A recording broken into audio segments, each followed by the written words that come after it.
Hello students, हम first year की NTD class का 5th चैप्टर पढ़ने जा रहे हैं जिसका नाम है समावेशी शिक्षा। ठीक है, इसके अंदर जो समाज में रहने वाले बच्चों की शिक्षा है उसके ऊपर ध्यान देने के बारे में बताया गया है कि सभी बच्चों को एक जैसा कानून प्राप्त हो, एक जैसी शिक्षा प्राप्त हो, सबके पास में सेम अधिकार हो। ठीक है, कोई भी बच्चा जो है वो अपनी शिक्षा से वंचित ना हो। ठीक है, तो हम इसके कुछ एक पॉइंट्स रीड करते हैं, बाकी आपको अगर कोई डाउट हो तो आप मेरे से दोबारा पूछ सकते हैं। ठीक है, तो किसी भी समाज में रहने वाले सभी व्यक्ति उस समाज का विशेष ही भाग होते हैं। समाज तथा समाज दोनों, व्यक्ति और समाज दोनों एक दूसरे पर अन्योन्याश्रित होते हैं। यदि व्यक्ति का समाज अनुरूप कार्य करे, ठीक है, तो समाज भी व्यक्ति की अक्षमता और क्षमता से अछूता नहीं है। अगर व्यक्ति समाज के अनुरूप कार्य करेगा, व्यक्ति समाज के खिलाफ जाके कार्य करेगा, तो क्या है, समाज भी व्यक्ति की जो क्षमता होती है उसको छोड़ता नहीं है। आधुनिक काल में शिक्षा का प्रसार तथा समाज के परिवर्तित होते मूल्यों के कारण नए दृष्टिकोण का उद्भव हो रहा है। अभी देखिए, हम सबसे पहले पढ़ते हैं जो समावेशी शिक्षा है उसका काम क्या है क्या समावेशी शिक्षा।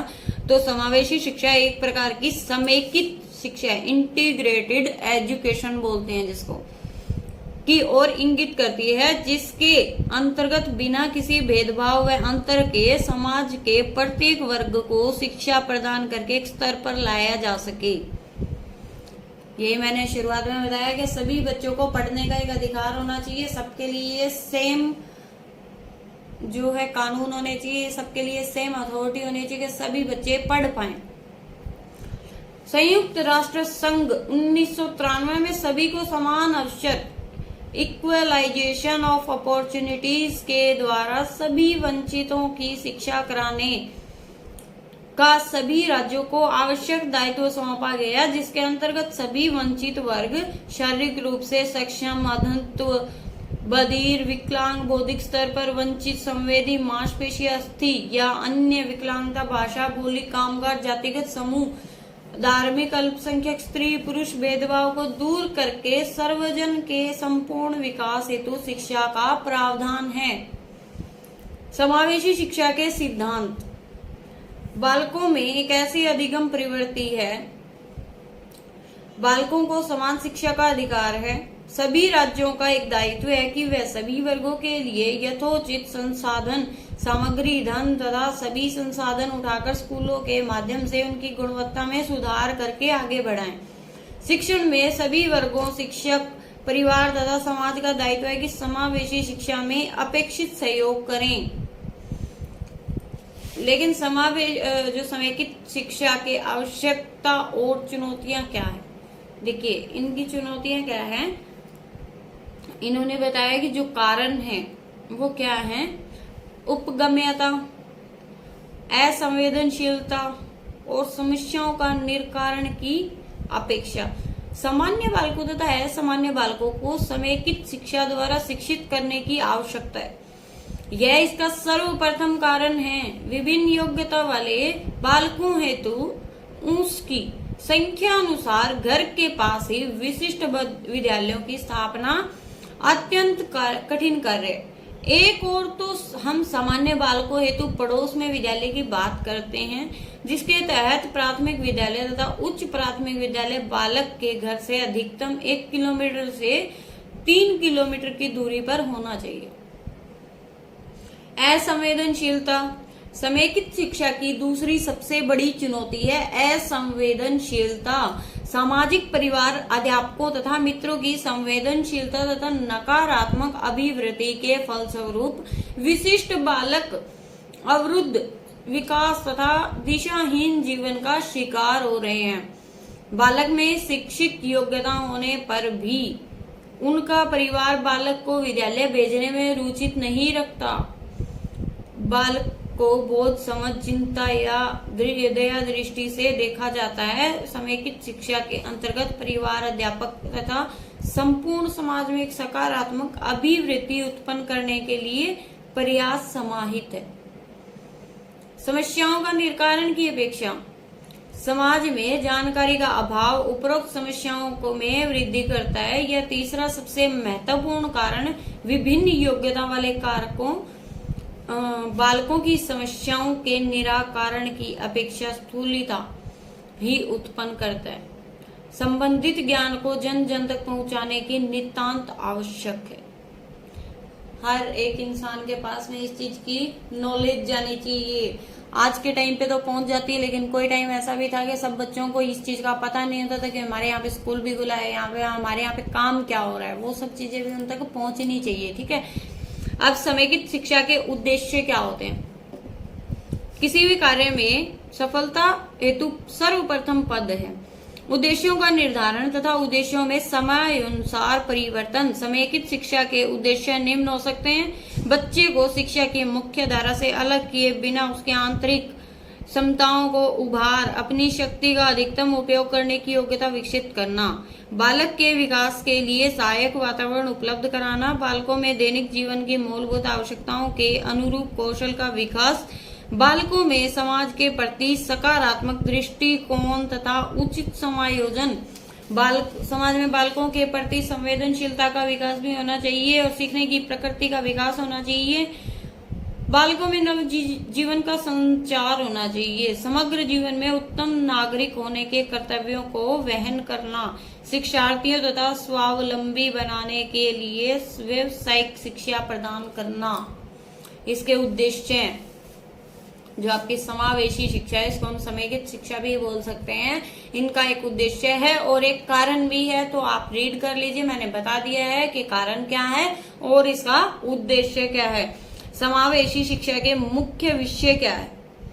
समावेशी शिक्षा प्रणाली सभी वर्गों विशेष रूप से वंचित वर्ग पर केंद्रित है, जिसमें शारीरिक रूप से विकलांग, आंख कान नाक स्वर प्रणाली, चलने या लिखने पढ़ने की विकलांगता, मानसिक रूप से दुर्बलता जैसे ऑटिज्म, मंद बुद्धिता या मस्तिष्क पॉलिसी, सेरिबल पॉलिसी बोलते हैं इसको, संवेदी पेशीय तथा अस्थीय क्षीणता, संवेदी विकासात्मक बाल मजदूरी, गली नुक्कड़ के बालकों तथा अन्य कारणों जैसे स्त्री पुरुष विभेद, जाति समूहक कारणों से वंचितों का विशेष रूप से लक्षित किया गया है। इसकी शिक्षा समस्त सुविधाओं से संपन्न बनाकर सभी को सामान्य बच्चों के साथ शिक्षा प्रदान कराना है। इसके अंदर आपको अधिगम क्षमता के बारे में बताया भी गया। अधिगम निर्योग्य शब्द से अभिप्राय उन दशाओं से होता है जो मस्तिष्क का सुचारू रूप से कार्य करने में अक्षम होने, किसी के द्वारा बोली गई बात को समझने में अक्षम होने, बोलने में असमर्थ हो, लिखने में असमर्थ हो, शब्दों को ठीक प्रकार से न देख पाने के कारण और पढ़ने में भी असमर्थ हो, बोलने में भी असमर्थ हो, लिखने में भी असमर्थ हो, गणितीय ज्ञान में भी कठिनाई होने से संबंधित है। ऐसा बालक जो उपरोक्त दशाओं में किसी एक या एक से अधिक कारणों से अधिगम से परेशानी का सामना करता है या पूरी तरह से अक्षम है, तो उसे अधिगम निर्योग्य बालक कहा जाता है। समझ में आया? अधिगम किस लिए बोल रहे हैं? अधिगम इसलिए बोल रहे हैं कि जिस बच्चे में देखने में, बोलने में, समझने में, सुनने में, जिसमें भी कोई कमी पाई जाती है उसको क्या बोलेंगे हम? अधिगम निर्योग्य बालक। अधिगम निर्योग्य बालक क्षेत्र का सर्वप्रथम उपयोग सैमुअल कर्क ने 1962 में किया, जो आज सर्वमान्य है। हैमिल लेग, मेकंट व लॉर्सन ने अधिगम निर्योग्यता को इस प्रकार परिभाषित किया: अधिगम निर्योग्यता एक ऐसा मूल शब्द है जो एक ऐसे समूह को असमान रूप से श्रवण, वाचन, अध्ययन, लेखन, तर्क, गणितीय जैसी योग्यता में सार्थक रूप से कठिनाई का अनुभव करते हैं।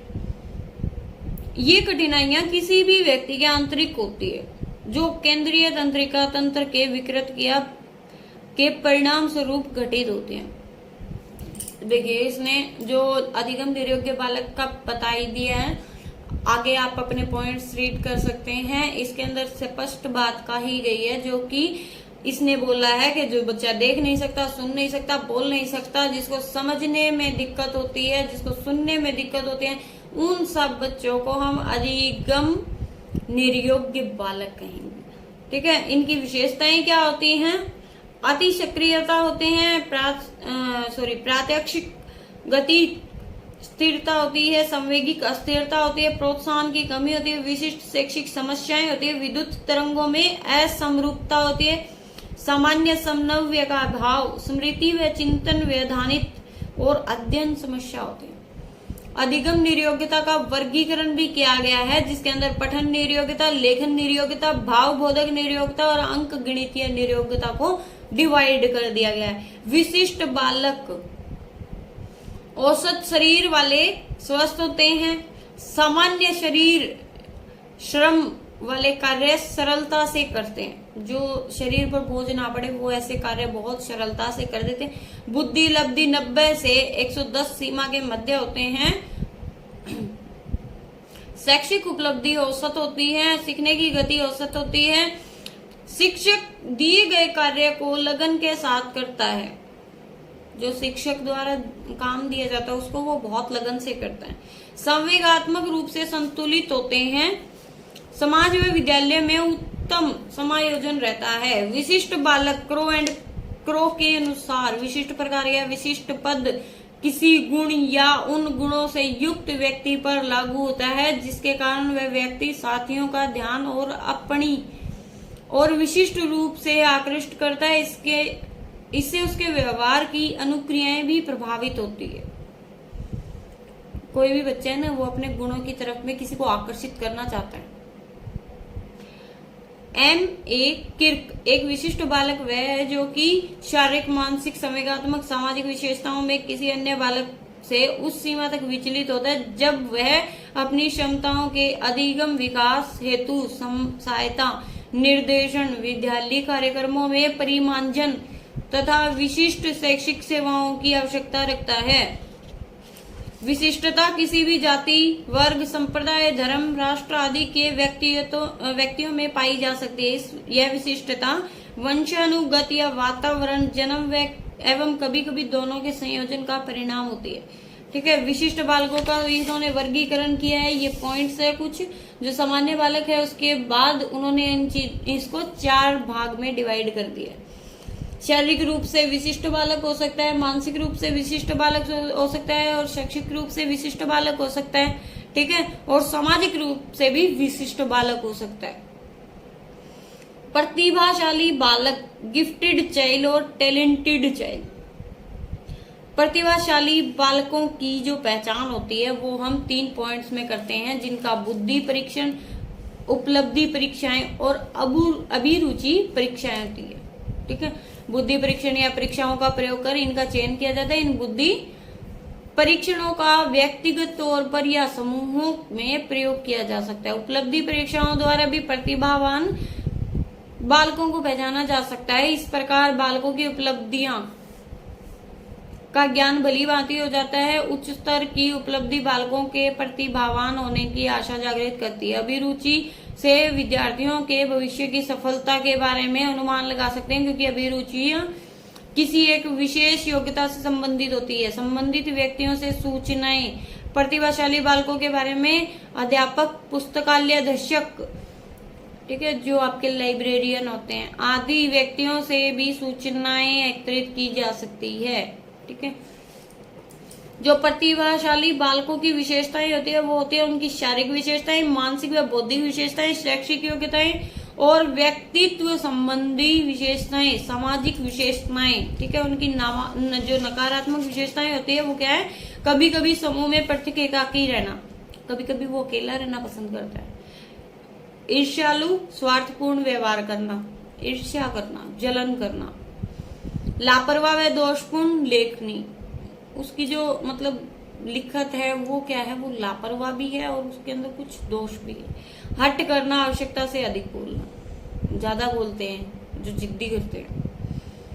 प्रतिभाशाली बालक व शिक्षा, प्रतिभावक व उपयुक्त शिक्षा, सर्वाधिक पाठ्यक्रम। देखिए, जब टीचर अच्छा होगा ना तो शिक्षा भी अच्छी मिलेगी। और सर्वाधिक पाठ्यक्रम यानी कि जो पाठ्यक्रम है, जो आप चैप्टर पढ़ा रहे हैं वो बच्चों को अच्छे तरीके से समझ में आना चाहिए। सामूहिक सर्वधिता, सामूहिक यानी कि जो अपने विशेष कार्यक्रम होते हैं, घर के कार्यक्रम होते हैं, उनके अंदर भी उनकी रुचि बनानी चाहिए। और विशेष कक्षाएं व विद्यालय होने चाहिए हर जगह। और विद्यालय के अंदर, विद्यालय होने से मतलब नहीं होता, विद्यालय के अंदर बच्चे भी जाने चाहिए। जितने बच्चे जाएंगे उतना ही बच्चे की जो मेंटलिटी है, जितना उसका माइंड सेटअप है वो बढ़ता है, उसको समझ में आता है कि वो कहाँ रह रहा है, क्या कर रहा है। ठीक है। तवकरण प्रक्रिया, इस व्यवस्था में प्रतिभाशाली छात्र को एक सत्र से मध्य में ही एक श्रेणी से दूसरी श्रेणी में यथाशीघ्र त्वरित कर दिया जाता है। यानी कि उसको क्या है, एक क्लास से दूसरे क्लास में डाल दिया जाता है। इसके बाद में क्रिएटिव चाइल्ड, क्रिएटिव सृजनात्मक बालक, ठीक है, जिसके अंदर बहुत सारे गुण होते हैं, वो कुछ न कुछ करता ही रहता है, उसका दिमाग जितना चलता है ना वो मतलब हर एक चीज को कैच करेगा। तो ऐसे बालक क्या है, वो क्रिएटिव बालक कहलाते हैं। कुछ भी करेंगे लेकिन करते रहेंगे। सृजनात्मक बालकों की विशेषताएं क्या होती है? विचारों में लचीलापन होता है, समस्या समाधान योग्यता होती है, प्रतिकूल वस्तुओं को सहन करने की क्षमता होती है, ठीक है, विभिन्न क्षेत्रों में भाग लेने की क्षमता होती है, जीवन में अनिश्चितता व कठिनता को स्वीकार करने की इच्छा होती है, गलतियों को सहन करने की क्षमता होती है, नए अधिक सामाजिक होते हैं, नए अधिक समाज विरोधी होते हैं। और भी बहुत सारे कारण हैं, ठीक है, जिसके कारण वो जो सृजनात्मक बालक कहलाते हैं। ठीक है। इसके अंदर उनको पता लगाने हेतु परीक्षण कैसे किया जाएगा, ठीक है, तो वो अलग अलग है। जैसे कि इनके अंदर इन्होंने अलग अलग जो अपने पॉइंट्स हैं, इन्होंने अलग अलग अपनी टिप्पणी की हुई है, वो आप पढ़ सकते हैं। फिर सृजनात्मक बालकों की शिक्षा कैसे होती है? जो बालकों द्वारा पूछे गए प्रश्नों का उत्तर आदर भाव से देता है, ठीक है, उनके कल्पनात्मक व साधारण विचारों को समझने का प्रयास करता है, छात्रों की स्वक्रिया पर बल दे व उन्हें स्वक्रिया हेतु प्रोत्साहित करे, बालकों के विचारों को महत्व दे।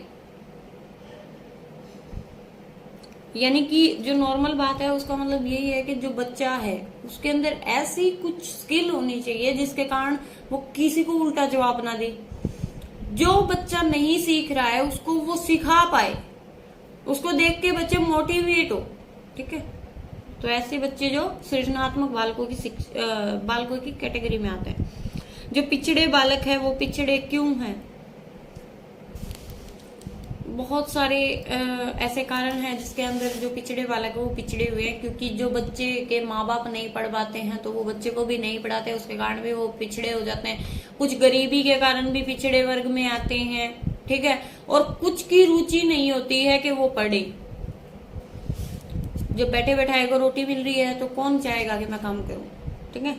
शारीरिक दोष के कारण भी पिछड़े हुए बालक होते हैं, मानसिक दृष्टि से पिछड़े बालक होते हैं, संज्ञात्मक दृष्टि से भी पिछड़े बालक होते हैं, और शिक्षा के अभाव में पिछड़े बालक होते हैं, और वातावरण और परिस्थितियों के कारण भी पिछड़ापन आ जाता है। मैंने बता दिया आपको, जो भी इसका कारण होता है वो सेम है। बहुत सारे ऐसे कारण होते हैं जिसके कारण पिछड़े वर्ग के लोग अपनी स्टडी को कंटिन्यू नहीं करते हैं।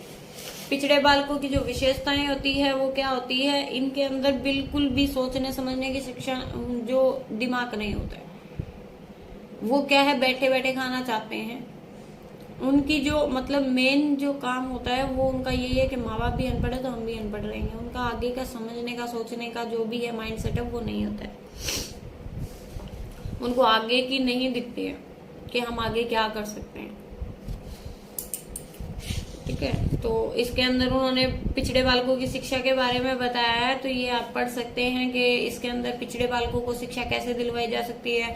कुछ स्कूल खोल सकते हैं, ठीक है, कुछ अपने विशेष पाठ्यक्रम बना सकते हैं, और निर्देशन सेवाओं की व्यवस्था कर सकते हैं, व्यक्तिगत ध्यान दे सकते हैं खुद एक बच्चे पे, स्कूल से भागने की प्रवृत्ति को रोक सकते हैं, ठीक है। बहुत सारे ऐसे कारण है। मंदबुद्धि बालक क्या होता है?